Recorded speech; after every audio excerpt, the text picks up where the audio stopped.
अस्सलाम वालेकुम। आज का जो हमारा टॉपिक है वो है आर्टिफिशियल इंटेलिजेंस। ये बहुत इंपॉर्टेंट टॉपिक है और C S S P M इसके रिलेटेड तो इसकी जो सिग्निफिकेंस है बहुत ज़्यादा है। तो हम इसके सबसे पहले बात करेंगे इसके इंट्रोडक्शन पे, मतलब केस ऑफ प्रॉम्प्ट एक्शन के, मतलब इसका थीम लाइन है आर्टिफिशियल इंटेलिजेंस को अंडरस्टैंड करना है और प्रॉम्प्ट एक्शन की हमें ज़रूरत है। वो कौन से प्रॉम्प्ट एक्शन की हमें ज़रूरत है इसके ऊपर बात करेंगे। इसकी इंपॉर्टेंस, इम्पैक्ट क्या है ग्लोबल इकोनॉमी के ऊपर, एम्प्लॉयमेंट के ऊपर, एजुकेशन के ऊपर। फिर हम इसके लिमिटेशंस देखेंगे और इसकी नेगेटिव इम्प्लीकेशंस देखेंगे। फिर पाकिस्तान की एआई पॉलिसी देखेंगे और चैलेंजेस और अपॉर्चुनिटीज़ पाकिस्तान के लिए क्या है। और हम फिर लास्ट पे देखेंगे कि फ्यूचर क्या है आर्टिफिशियल इंटेलिजेंस का। तो हम अपने टॉपिक को स्टार्ट करते हैं। There has been an extensive discourse surrounding artificial intelligence. आजकल आर्टिफिशियल इंटेलिजेंस के ऊपर बहुत ज़्यादा बातचीत हो रही है, बहुत ज़्यादा डिबेट हो रही है, आर्गुमेंटेशन हो रही है इसके प्रोस के ऊपर, इसके कॉन्स के ऊपर, encompassing discussions on its potential ramifications and parallels with human consciousness. ये बात हो रही है किस तरह से इसके असरात मुरतब होंगे और किस तरह से ये ह्यूमंस को कॉपी कर रहे हैं, ह्यूमन की तरह ये बनता जा रहा है, इसके अंदर इंटेलिजेंस क्रिएट होती जा रही है। तो हम इसको डाइसेक्ट करते हैं, इसका जेनेसिस देखते हैं, ये क्रिएट कैसे हुई टर्म, ये कहाँ से इसका कंसेप्ट आया। The term artificial intelligence is attributed to the late American computer scientist John McCarthy. John McCarthy ने जो है इसको, इस वर्ड को, आर्टिफिशियल इंटेलिजेंस के वर्ड को जो है कॉइन किया 1956 के अंदर, while collaborating on a proposal for the renewed Dartmouth conference। उसके अंदर इस वर्ड को जो है फर्स्ट टाइम जो है इंट्रोड्यूस करवाया गया पब्लिक डिस्कोर्स के अंदर। This conference marked the initiation of AI as a formal field of study and research. McCarthy, widely recognized as the father of artificial intelligence in the realm of computer science। Computer science के अंदर father of AI में हम McCarthy को कहते हैं। Likely had little foresight into the significant challenges his innovation would pose to nation states over the subsequent 7 decades। Norm Chomsky जो है अपने आर्टिकल के अंदर लिखते हैं न्यूयॉर्क टाइम्स के अंदर, delineated a fundamental distinction between human consciousness and AI. उसमें वो कोशिश करते हैं कि ह्यूमन उसको और एआई को डिफरेंशिएट करने की। Chomsky illustrated that contrast by using the example of an infant। वो एक बच्चे की मिसाल लेते हैं who upon receiving fragments of language data, जैसे कि fragments of language data receive करना, फिर उनको develop करना, ability to construct intricate language structure, किस तरह से एक जैसे बच्चों को छोटी छोटी चीज़ें बताई जाती हैं फिर उनको कनेक्ट करके उस लैंग्वेज बनती है, उन चीज़ों को समझता है। तो इस तरह वो कहते हैं कि एआई के अंदर भी यही होता है कि उसको डिफरेंट फॉर्म में डाटा दिया जाता है, इंस्ट्रक्शन दी जाती है, वो उनको फिर डॉट्स को कनेक्ट करता है और उससे एक कोई नई चीज़ क्रिएट कर लेता है और नया कंसेप्ट क्रिएट कर लेता है या इंटेलिजेंस क्रिएट कर लेता है। In contrast, AI relies on processing all available data, searching for patterns to generate response based on probability. However, certain aspects such as emotions and feelings like love, nostalgia, and morality are exclusive to human experience. लेकिन जो है जो भी जितनी मर्जी develop हो जाए AI, लेकिन इनके अंदर इमोशन लेस है वो। और advocates of AI often shy away from engaging in conversations about these distinctly human attributes. Regardless of these advancement, AI may achieve it remains incapable of composing a piece like daffodils by simply observing flowers along the edge of a bay। अब कहना ये चाह रहे हैं कि materialistic word में या mechanical word में तो शायद इसकी बहुत ज़्यादा इंपॉर्टेंस है, लेकिन इसके अंदर अभी तक कोई इस तरह का पोटेंशियल क्रिएट नहीं हुआ कि किसी एक दरिया के किनारे, समंदर के साहिल पे बैठे हुए एक नेचर को ऑब्जर्व करके कोई एआई जनरेटेड रोबोट या एआई जनरेटेड जो टेक्नोलॉजी है वो कोई नज़म लिख दे। हाँ, वो क्रिएट तो किया जा सकता है पास्ट पैटर्न्स को देखते हुए, पास्ट नॉलेज को बना के, लेकिन वो सारा इमोशन लेस एक जो चीज़ वो क्रिएट करता है, मतलब पास्ट चीज़ों को जो है उसको दोबारा जो है रीजनरेट करके नई चीज़ तो बना सकता है, लेकिन वो एक नई जो क्रिएटिविटी है वो एक चीज़ हमें यहाँ पे नज़र नहीं आती। तो ये हमने देखा इसका पहला point case of a prompt action, मतलब इसकी इंट्रोडक्शन हमने देखा। फिर हमने देखा अब दूसरी जो डायमेंशन पे बात करनी है वो एआई की इम्पैक्ट देखनी है ग्लोबल इकोनॉमी के ऊपर और एम्प्लॉयमेंट के ऊपर, कि इसके इम्पैक्ट क्या नज़र आ रहे हैं। In an era where technological evolution is constant, हम जिस इरा में रह रहे हैं वहाँ पे टेक्नोलॉजिकल एवोल्यूशन वो कांस्टेंट हो रही है. Rapid rise of AI stands out as both revolutionary and potentially perilous. मतलब एक तरफ तो उसने इनकलाब बर्पा कर दिया, दूसरी तरफ से इसने बहुत ज़्यादा मसाइल भी पैदा कर दिए. While a I has transformed various facets of life, इसने बहुत सी ज़िंदगी के बहुत से जो चीज़ें हैं, डोमेन्स हैं, उनको ट्रांसफॉर्म कर दिया है. जैसे स्पोर्ट्स से लेके medicine, it bring significant challenges and opportunities. जो pioneer है like doctor Geoffrey Hinton considered the godfather of AI, उसको godfather कहा जाता है AI का, have raised alarms about the dangers of AI. उसने इसके रिलेटेड बहुत से खतरात कि जो है उसको उसके बारे में उसने बताया, अलार्म्स को बताया, रेज किया कि इसके बहुत ज़्यादा मसाइल पैदा हो सकते हैं. Emphasising the need for regulation, और उसने कहा है कि स्ट्रिक्ट रेगुलेशंस की बहुत ज़्यादा ज़रूरत है. इसके अलावा जो नोटेबल फिगर्स हैं जैसे कि सैम आल्टमैन है, एलन मस्क है, तो उन्होंने भी अपने कंसर्न्स का इजहार किया है. इसके अलावा नुहाल जोहर हिरारी जो है, उन्होंने भी इसके ऊपर बहुत ज़्यादा जो है क्या कहते हैं, परेशानी का इजहार किया है कि अगर ह्यूमंस ने इसके ऊपर कंट्रोल लूज़ कर दिया तो अल्टीमेटली ये ह्यूमैनिटी को डोमिनेट कर जाएगी जो एआई है. लेकिन रेगुलेशन से हम इसको कंट्रोल कर सकते हैं. एआई इम्पैक्ट स्पैन्स, अब इसके एआई के इम्पैक्ट हमें कहाँ कहाँ नजर आते हैं? पॉलिटिक्स के अंदर, इकोनॉमीज के अंदर, एकेडमिया के अंदर, मिलिट्री के अंदर. ये रीशेप कर रही है डायनामिक्स को, नए नए थ्रेट्स क्रिएट कर रही है. सोशल मीडिया मिस इन्फॉर्मेशन, इसमें जो सहरे फहरिस्त है कि किस तरह से एक ओपिनियन क्रिएट किया जाता है, मिस इन्फॉर्मेशन की क्रिएट की जाती है, डिस इन्फॉर्मेशन क्रिएट की जाती है, एआई जनरेटेड इमेजेस क्रिएट की जाती हैं, पैनिक क्रिएट किया जाता है, वीडियोस क्रिएट की जाती हैं. इसको हम डीप फेक कहते हैं.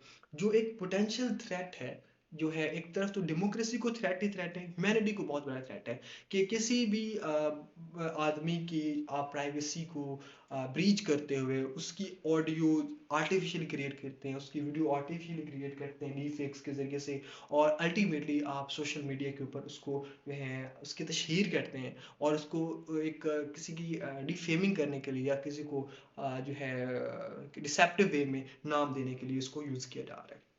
इकोनॉमिकली अगर हम देखें तो एआई ऑफर्स इंक्रीज प्रोडक्टिविटी. इसका बहुत फ़ायदा हुआ है कि मेशत के अंदर जो है इसको एक तरफ हमें एज नज़र आया. फॉर एग्जांपल, यहाँ पे एक जो ट्रक था या कोई भी चीज़ थी उसमें एक आदमी वो चला रहा था, तो अगर वो 24 घंटे में से 8 घंटे वो सोता था कुछ खाने पीने और बाकी जो उसकी बायोलॉजिकल नीड्स हैं उसके लिए उसमें से हाफ वो लाइक वो ट्रक चलाता था. सी पैक को अगर हम एग्जाम्पल के तौर पर कोट लगा करें तो बाकी वो टाइम जो है वो नहीं कर पाता था, वो सर्विसेज नहीं दे पाता था. अगर हम एआई जनरेटेड जो है वो ट्रक्स जो हैं या ऑटो ट्रक्स हैं या ऑटो जो व्हीकल्स क्रिएट कर दे तो अल्टीमेटली वो 24 घंटे वो काम करेंगी, उससे वो थकेंगी भी नहीं, और उससे अल्टीमेटली वो सर्विसेज भी देंगी, जिससे अल्टीमेटली हमारी जो है प्रोडक्टिविटी बढ़ जाएगी. तो ये पॉजिटिव एंगल में एक अच्छी चीज़ है कि हमारी जो है बहुत सी जो पैदावार है वो इंक्रीज हो जाएगी विदाउट ह्यूमन इंटरवेंशन. इंसान की उसमें शायद उस तरह से ज़रूरत ना पड़े आने वाले दिनों में. हाँ, ये बात भी सच है, एक तरफ अनएम्प्लॉयमेंट क्रिएट होगी, लेकिन एम्प्लॉयमेंट भी ये क्रिएट करेगा, वहाँ पे क्रिएट करेगा जहाँ पे ह्यूमन की क्रिएटिविटी की ज़रूरत होगी, क्योंकि एआई हर जगह मतलब जो है वहाँ पे वो हमें वो चीज़ हर चीज़ नहीं प्रोवाइड कर सकती जो कि ह्यूमन प्रोवाइड कर सकता है. तो एक लिमिटेड सर्कल तक तो जहाँ पे एक ह्यूमंस के वो काम है वो रिप्लेस कर सकता है, और उससे आगे जो है ह्यूमंस को स्किल सीखने की ज़रूरत है, यहाँ पे फिर उनको वो जॉब मिलेगी या जॉब अपॉर्चुनिटीज़ मिलेगी. तो इसलिए जो है एक तरह तो अनएम्प्लॉयमेंट वो क्रिएट करेगा, दूसरी तरफ से एम्प्लॉयमेंट भी काफ़ी ज़्यादा जनरेट करेगा, लेकिन एम्प्लॉयमेंट उन लोगों के लिए जिनके पास स्किल होगा. क्रिएटिव फील्ड्स जैसे कि graphic design face challenges as AI simplifies complex task. Tools like ChatGPT, Google's Bard streamline writing tasks, but they pose risk to academic integrity, raises question about the authenticity of content. एक तरफ तो academia के अंदर हमें positive impact नजर आता है, दूसरी तरफ नेगेटिव इम्पैक्ट भी नजर आता है कि जैसे कि आर्टिफिशियली वो रिपोर्ट्स को जनरेट करना, आर्टिफिशियली पेपर्स को राइट करना, प्लेज करना, किसी के वर्क को अपना वर्क बना के पेश करना, तो ये सारी जो है हमें नेगेटिव भी इसके नजर आ रहे हैं. The integration of AI in security and military application, एक तरफ पॉजिटिव नजर आ रहा है, दूसरी तरफ एथिकल डायलेमास भी नजर आ रहे हैं कि किस तरह से इसको नेगेटिवली यूज किया जा रहा है. मतलब सर्वेलेंस में मतलब आप किसी के फेस के स्पॉट से डिटेक्ट करते हो उसकी प्राइवेसी, उसकी मतलब इवन कि हर उसकी इंफॉर्मेशन को डाइसेक्ट कर लेते हो with the help of AI. तो ये एक तरफ से नेगेटिव है. दूसरी तरफ पॉजिटिव में अगर आप ट्रेस करना चाहते हैं क्रिमिनल्स को, फॉर एग्जांपल अपने एनिमी से अपने आप को डिफेंड करना चाहते हैं, या बहुत सी और चीज़ें हैं, यहाँ पे ये आपको हेल्प भी करता है।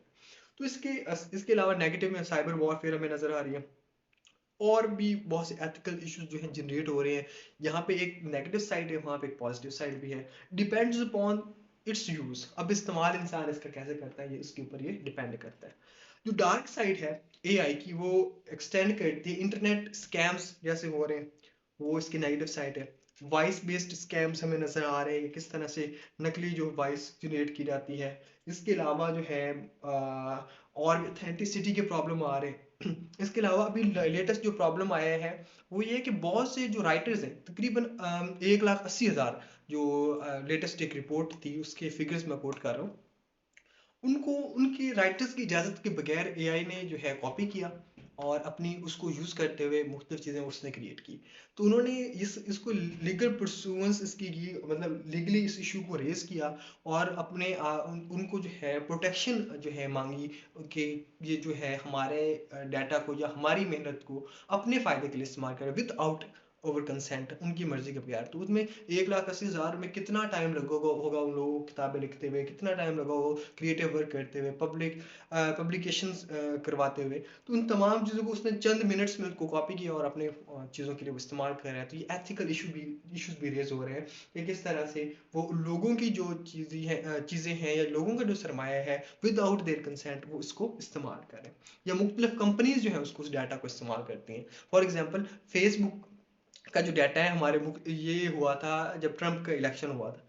जो ट्रम्प जब 2018 के इलेक्शन से, वहाँ पे आई थिंक सो जो कैम्ब्रिज एनालिटिका की रिपोर्ट है, वो बताते हैं कि किस तरह से सोशल मीडिया के फेसबुक से उन्होंने डाटा लिया और लोगों की ओपिनियन को क्रिएट करने की कोशिश की, और उनके पर्सनल डाटा की उनकी जो इंक्लिनेशन है किस तरफ है, तो उस उनके पर्सनल डाटा को इस्तेमाल करते हुए उन्होंने अपने पॉलिटिकल कैंपेन के अंदर उसको इस्तेमाल किया। तो एक ये ब्रीच थी उनकी प्राइवेसी की, उनके फंडामेंटल राइट्स की एक ब्रीच थी। तो एक नेगेटिव साइड हमें नजर आ रही है इसकी। तो as AI encroaches on our lives, awareness has become paramount. तो अभी अवेयरनेस की बहुत ज़्यादा ज़रूरत है, रूल्स एंड रेगुलेशन की ज़रूरत है। स्टैनफोर्ड यूनिवर्सिटी है, to 2023 A I index revealing a surge in legislation globally. अब दुनिया में कानून साजी हो रही है, एआई के रिलेटेड पॉलिसीज आ रही हैं कि इसके मुताबिक इसके लिए कानून बन रहे हैं बहुत ज़्यादा। However these laws address limited aspects, emphasising the need for a more forward looking and encompassing regulatory approach. अगरचे कानून साजी हो रही है, लेकिन वो बहुत लिमिटेड है, बहुत से एस्पेक्ट जो है वो अनचेक्ड जा रहे हैं, तो उनको भी जो है इसके अंदर लाने की जरूरत है। रिचर्ड जो बाल्डविन है underscores the importance of AI awareness, highlighting that it is not AI itself but the lack of understanding that poses risk. वो कहते हैं कि एआई थ्रेट नहीं है, बल्कि इसकी अंडरस्टैंडिंग का लैक जो है वो एक बहुत बड़ा थ्रेट है हमारे लिए। अब हम बात करते हैं अपने अगले एस्पेक्ट की तरफ, वो है इम्पैक्ट जो है एआई का एजुकेशन के ऊपर क्या हुआ है। एजुकेशन के ऊपर जो है एआई ने किस तरह उसको इम्पैक्ट किया है। The 21st century has witness transformative revolutions. 21वीं सदी के अंदर बहुत ज़्यादा ट्रांसफॉर्मेटिव रेवोल्यूशन हमें नजर आती हैं। इंटरनेट यहाँ पे आता है इसी सदी के अंदर, इलेक्ट्रिक कार जिसके अंदर आती हैं, जिसने रीशेप कर दिया लाइफ को और दुनिया की प्लेसेस को, उसको उसने इसको बदल के रख दिया। ये जो रिसेंट एडिशन है वो आर्टिफिशियल इंटेलिजेंस का है, a force set on revolutionary various facets of life particularly in education and health. Health और एजुकेशन को इसने बहुत जो है सिग्निफिकेंटली इम्पैक्ट किया है। इसमें नोटेबल जो प्लेयर है ओ आई का, वो चैट जीपीटी है, सरपासिंग ट्रेडिशनल सर्च इंजन, जिसने आम जो ट्रेडिशनल सर्च इंजन से उनको उसने रिप्लेस कर दिया है। User ready knowledge on a single page, while this revolution streamlines information consumption, it also presents challenges to the existing educational program। एक तरफ तो उसने इंफॉर्मेशन की बहुतात कर दी, आसानियाँ पैदा कर दी, लेकिन दूसरी तरफ उसने बहुत से मसाइल भी क्रिएट किए। AI driven shift poses profound challenge to cognition system। इसने cognition जो सोचने की सलाहियतें हैं उसको एक बहुत बड़ा ये सेटबैक है। इसके अलावा अगर हम बात करें instructional methodologies and role of teachers and students, जो एक टीचर और स्टूडेंट के दरमियान इंटरेक्शन है उसको इम्पैक्ट किया है। ट्रेडिशनल जो प्रोसेस था गाइडेंस का, वर्क का, वेरिफिकेशन बाय टीचर का, वो रिप्लेस होता जा रहा है एआई जनरेटेड रिस्पॉन्सेज से। Embracing this and students are already experiencing the experiences changes is imperative, acknowledging that opposition is futile in the face of an evolving reality. एक तरफ तो ये पॉजिटिव साइड इसकी नजर आ रही है, तो दूसरी तरफ हमें एजुकेशन के अंदर नेगेटिव साइड भी नजर आ रही है। अभी ये लग रहा है कि आने वाले कुछ सालों में भी जो क्लासरूम्स की आपको जरूरत ना पड़े, भी आपको उस तरह फिजिकली टीचर्स की भी जरूरत ना पड़ी, एआई क्रिएटेड जो है आपको रोबोट्स टीचर्स मिले। तो जैसे कि अभी आई थिंक सऊदी अरेबिया है या मे बी यूएई है, तो उसमें उन्होंने एक रोबोट को क्रिएट किया है जिसका नाम है सोफिया, उसका नाम रखा है। उसके अंदर बहुत ज़्यादा सिमिलैरिटीज़ हैं ह्यूमंस के साथ, उसमें ह्यूमन की तरह इंटेलिजेंस काफ़ी ज़्यादा जो है हमें नज़र आती है। इसी तरह से और भी बहुत ज़्यादा इन्वेंशन हो रही हैं। तो लग ऐसे रहा है कि मे बी आने वाले चंद सालों के अंदर ये जो फिजिकल स्पेसिस हैं एजुकेशनल की, वो शायद एआई उनको रिप्लेस कर दे। तो जहाँ पे पहले बात की एआई ने बहुत ज़्यादा अपॉर्चुनिटीज़ क्रिएट की है, वहाँ पे बहुत ज़्यादा एथिकल इश्यूज भी ये क्रिएट कर रहे हैं। अब हम देखते हैं कि मल्टी फेसिटेड जो एजुकेशनल कंपेनियन है, चैट जीपीटी का रोल जो है लर्निंग जर्नी के अंदर हम देखें, तो उसमें हमने अभी बात की कि किस तरह से चैट जीपीटी जो है अपना रोल प्ले कर रही है, और इसके नेगेटिव इफेक्ट भी हम इसका आगे मजीद बात करेंगे इसके ऊपर। तो ChatGPT serve as a transformative tool in enhancing educational accessibility. इसने एक्सेसिबिलिटी को तो बढ़ा दिया है, और जो बैरियर्स थे, जो इंडिविजुअल्स जिनको डिसेबिलिटीज थी या इंग्लिश नहीं स्पीक कर सकते थे, नहीं बोल सकते थे, उनके लिए भी इसने बहुत ज़्यादा मौके क्रिएट कर दिए। जैसे कि it offers spoken responses for student with visual impairments, summarize course content for those with learning disabilities, and allow student facing typing challenges to articulate their queries verbally। मतलब जो क्या कहते हैं चैलेंज्ड पीपल हैं, उनको भी इसने बहुत ज़्यादा जो है उनकी हेल्प की है। इसके अलावा चैट जीपीटी ने लैंग्वेज की ट्रांसलेशन को, स्टूडेंट के जो कोर्स मटेरियल को अंडरस्टैंड करने के लिए, मैथमेटिकल सॉल्यूशंस के लिए, इसके अलावा असाइनमेंट्स के अंदर, टेक्स्ट बुक राइटिंग के अंदर, और भी बहुत सी चीज़ें हैं जिनमें इसने बहुत इंपॉर्टेंट रोल प्ले किया है। हायर एजुकेशन के अंदर देखें तो proves invaluable for professors. It aids in creating comprehensive lesson plans, generating diverse types of questions for assessment, analyzing student assignment for grading purposes, offering links to additional educational resources। इस तरह की और भी बहुत सी चीज़ें हैं जो इसने एजुकेशनल जो है रैलम के अंदर इसने क्रिएट की हैं। अब इसकी लिमिटेशंस देखें एजुकेशन के अंदर, एकेडमिक इंटेग्रिटी जो है emerge as a paramount concern when considering the integration of ChatGPT in higher education. Many educators express apprehensions, contending that its use in writing assignment may foster cheating and plagiarism, कि इससे जो है cheating और plagiarism में भी बहुत ज़्यादा बढ़ेगा, जो एक बहुत बड़ा थ्रेट हमें साबित हो सकता है। जो एजुकेशनल जो क्रिएटिविटी को बहुत बड़ा थ्रेट है। The rapid generation of responses by ChatGPT raises concern about the diminishing students abilities to brainstorming अब खत्म होती जाएगी स्टूडेंट्स के अंदर, इसकी वजह से क्रिटिकल थिंकिंग कम होती जाएगी। इसके अलावा जो है और भी बहुत सी जो इश्यूज हैं वो जनरेट होंगे। तो एक तरफ जो इसने पॉजिटिव चीज़ जो क्रिएट कर दी, तो दूसरी तरफ हमें नज़र आ रहा है इसने नेगेटिव चीज़ क्रिएट कर दी। अब हम एआई जनरेटेड डीप फेक की बात करें, तो हम देख रहे हैं आज के दौर में कि आर्टिफिशियली जो है जनरेटेड ऑडियोज वीडियोज़ हमें स्कैंडल्स नज़र आ रहे हैं। तो उससे जो है पर्सन की इंटेग्रिटी तो मुतासर हो ही रही है, ओवरऑल जो एक सोसाइटी का जो एक डेकोरम है वो भी डिस्टर्ब हो रहा है। अब हम बात करते हैं बहुत ही इंपॉर्टेंट एस्पेक्ट के ऊपर कि पाकिस्तान की एआई पॉलिसी क्या है। तो हमारी एआई पॉलिसी क्या कहती है? Ignite NTF to allocate 30% of its fund towards the development of the national artificial intelligence fund by 2023। तो हमारी जो जब ये पॉलिसी दी गई उसमें ये रखा गया जो एनटीएफ का फंड है उसमें 30% जो है हमने एआई के लिए मुख्तस करना है। दूसरा ये है कि ट्रेनिंग ऑफ 1 मिलियन प्लस जो न्यू एंड एग्जिस्टिंग ग्रेजुएट है उनको एआई के रिलेटेड 2027 तक 10 लाख से ज़्यादा बच्चों को जो क्या करना है, एआई की स्किल्स जो है उनको सिखाने हैं, जो इसकी टेक्नोलॉजी है उसको सिखाना है। इसके अलावा थर्ड पॉइंट जो है हमारी एआई पॉलिसी का वही है standardisation of the data of state owned enterprises boards and civil authorities for applying AI based algorithms. तो मतलब स्टैंडर्ड्स कुछ सेट किए जाएंगे। इसके अलावा सेंटर ऑफ एक्सीलेंस एक इस्टेब्लिश किया जाएगा 2026 तक, जो इन स्टैंडर्ड्स को सेट करेगा, लाइसेंसिंग वगैरह को देखेगा। 3000 स्कॉलरशिप दी जाएंगी 2026 तक। 2000 जो पेटेंट्स हैं वो साइन किए जाएंगे, फाइल किए जाएंगे ऑन एआई लेड प्रोडक्ट्स और सॉल्यूशंस बाय 2026। इसके अलावा एआई डायरेक्टर्स जनरेट किया जाएगा, national commission for data protection ये क्रिएट किया जाएगा, और भी बहुत सी चीज़ें जैसे कि 1000 से ज़्यादा एआई लेड जो है रिसर्च एंड डेवलपमेंट इनिशिएटिव्स हैं वो 2026 तक लॉन्च किए जाएंगे। तो ये पाकिस्तान की एआई की पॉलिसी है। अब हम एआई एंड पाकिस्तान देख लें तो the transformative impact of AI has reverberated across developed and developing nations, leaving individuals, companies, and governments grappling with how to harness this advanced technology for constructive purposes while mitigating its potential destructive consequences. तो global discourse के अंदर अब हम बात करते हैं कि पाकिस्तान के लिए इसके लिए क्या अपॉर्चुनिटीज़ हैं और क्या क्या जो है इसके लिए नेगेटिव इम्पैक्ट्स हमें नज़र आ सकते हैं। तो अगर हम पाकिस्तान की बात करें तो पाकिस्तान के अंदर हमें एक इसका नेगेटिव यूज़ भी नज़र आ रहा है बहुत ज़्यादा, और पॉजिटिव भी नज़र आ रहा है। नेगेटिव में हम देखें तो किस तरह फैब्रिकेटेड ऑडियोज़ वीडियोज़ किस तरह से जो है आपकी प्राइवेसी ब्रीच हो रही है पॉलिटिकल जो है आपके राइट्स जो है वायलेट हो रहे हैं, किस तरह से डिफरेंट जो है अनडेमोक्रेटिक फोर्सेस कह लें या जो है उनको लाइक जो इंटेलिजेंस कुछ एजेंसीज हैं मतलब वो क्या इनको जो है मिस यूज़ कर रही है इस टेक्नोलॉजी की। फॉर इनको यूज़ तो किस पर्पज़ के लिए करना चाहिए तो for the benefits of the humanity, लेकिन उसको नेगेटिवली इस्तेमाल किया जा रहा है पाकिस्तान के अंदर। लेकिन इसका अगर जो पॉजिटिव इस्तेमाल पाकिस्तान करे तो इससे बहुत ज़्यादा जो है एक पॉजिटिव इम्पैक्ट हमारी इकोनॉमी के ऊपर आ सकता है और हम इसके जो फ्रूट्स हैं उसको टैप कर सकते हैं। तो ये डिपेंड करता है कि हम इसको इस्तेमाल कैसे करते हैं।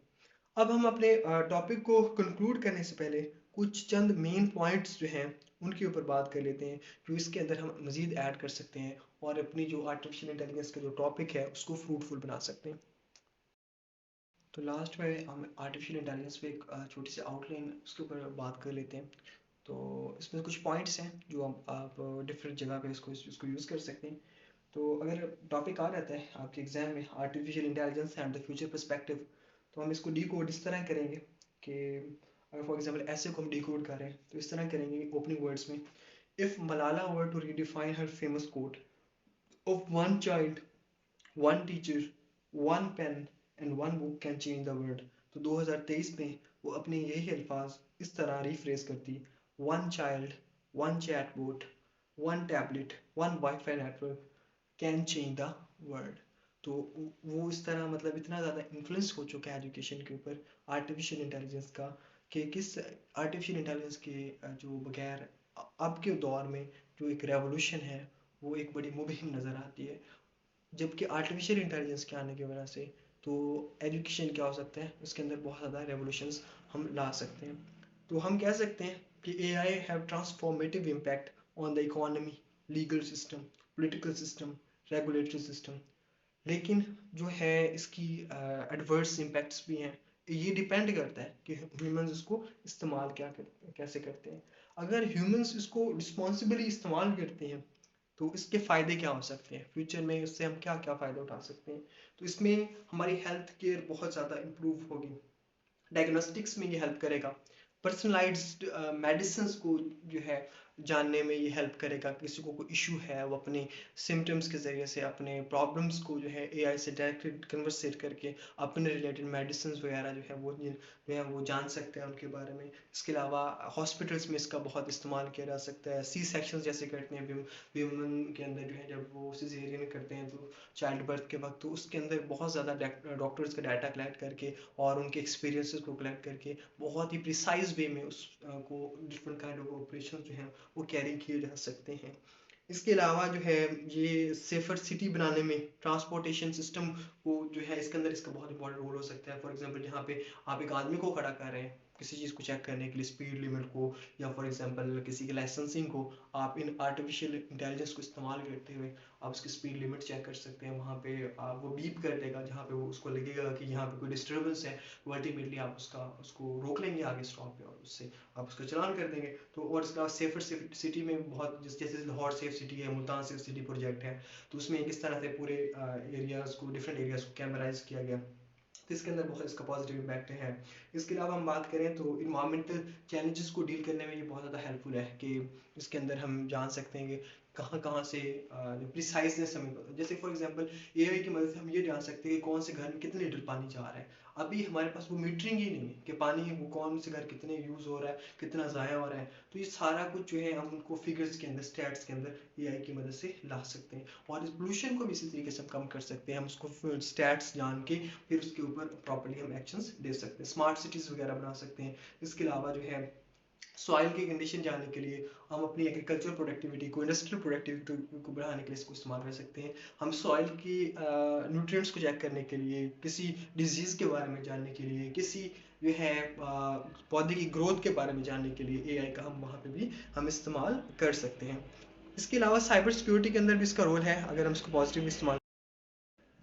तो ये डिफरेंट जो डोमेन्स हैं जहाँ पे इसको हम पॉजिटिवली इस्तेमाल करके हम बहुत ज़्यादा फ़ायदे से उठा सकते हैं। जो है वेदर्स वगैरह की फोरकास्टिंग में, जैसे कि अर्थक्वेक कभी आता है, फ्लड्स आते हैं, या डिफरेंट काइंड ऑफ जो है सुनामीज आती हैं, प्रॉब्लम्स आती हैं, तो हम वेदर फोरकास्टिंग के लिए भी एआई को इस्तेमाल कर सकते हैं अगर इसका रिस्पॉन्सिबल इस्तेमाल होता है। तो जैसे हमने पहले भी इसकी बहुत नेगेटिव्स बात की, तो हम कुछ और पॉइंट्स ऐड कर लेते हैं। हमने कहा कि डाटा प्राइवेसी जो है उसको एक थ्रेट है, सिक्योरिटी इश्यूज की थ्रेट है। आपका जो डाटा है वो सेव ही नहीं, जैसे कि हमने कैम्ब्रिज एनालिटिका के स्कैंडल की बात की कि किस तरह पॉलिटिकल कैंपेन के अंदर आपका पर्सनल जो एफबी के ऊपर डाटा था वो इस्तेमाल होता रहा, मतलब उस पर्टिकुलर जो कंट्री है यूएसए के अंदर इस्तेमाल होता रहा। इसके अलावा एल्गोरिथम बायस परपेचुएट डिस्क्रिमिनेशन, एक हमें जेंडर बायसनेस भी इसके अंदर नजर आती है। इसमें अमेजोन एल्गोरिथम की एग्जांपल हम कोट कर सकते हैं, इस तरह से वो उनकी हायर कर रहे थे तो उन्होंने मेल को फौकियत दी, फीमेल को जो है डिस्क्रिमिनेट किया। इसके अलावा मैनिपुलेशन के लिए जो है मिस इन्फॉर्मेशन, डिसइन्फॉर्मेशन जो है उनके लिए इस्तेमाल इसको किया जा सकता है। और बहुत सी नेगेटिव चीज़ें हैं जिसमें इसको इस्तेमाल किया जाता है। इसके अलावा सर्वेलेंस, और ये जो आप फॉर एग्जांपल इसको सर्वेलेंस कोई कर रहा है, आपको डिटेक्ट कर रहा है, आपको जो है वॉच डॉग के तौर पे काम कर रहा है, तो वो जो आपकी सर्वेलेंस है वो आपकी जो है प्राइवेसी को भी डिस्टर्ब कर सकती है। तो ये भी एक नेगेटिव इम्पैक्ट के तौर पे हम इसको कोड कर सकते हैं। डीप फेक की हमने पहले भी बात की। तो इसका सोल्यूशन ये है कि इसको रेगुलेट किया जाए। उसमें बहुत स्टेप्स लिए भी हैं डिफरेंट कंट्रीज ने, और डिफरेंट जो है ऑर्गेनाइजेशन है, जैसे कि यूरोपियन यूनियन ने इसके ऊपर रिसेंटली जो है क्या किया है, सेमिनार था उनका, मतलब एक कॉन्फ्रेंस थी, इसमें उसके ऊपर बात की रेगुलेशंस के अंदर, यूके के अंदर थी। इसी तरह के और मजीद स्टेप्स की हमें ज़रूरत है। तो इस तरीके से हम क्या कर सकेंगे, एआई को एक रेगुलराइज कर सकेंगे और इसके नेगेटिव इम्पैक्ट से हम बच सकेंगे। तो जैसे कि बीएफ स्किनर की हम इस कोटेशन के ऊपर अपने टॉपिक को एंड करते हैं कि the real problem is not whether machine think but whether man do. बस मसला ये नहीं है कि हम मशीन सोचती है कि नहीं सोचती, मसला ये क्या इंसान भी सोचते हैं कि नहीं सोचते, क्या इंसान भी रिस्पॉन्सिबिलिटी लेता है कि नहीं, क्या इंसान भी रिस्पॉन्सिबिली जो है किसी चीज़ को इस्तेमाल करता है कि नहीं करता। अगर वो रिस्पॉन्सिबिली इस्तेमाल करेगा, अल्टीमेटली आर्टिफिशियल इंटेलिजेंस का फ्यूचर अच्छा है। अगर नेगेटिव इस्तेमाल करेगा तो उसका नुकसान जो है हम सबको भुगतना पड़ेगा। So this is all about artificial intelligence. Hope so ये टॉपिक आपको समझ आ गया हो।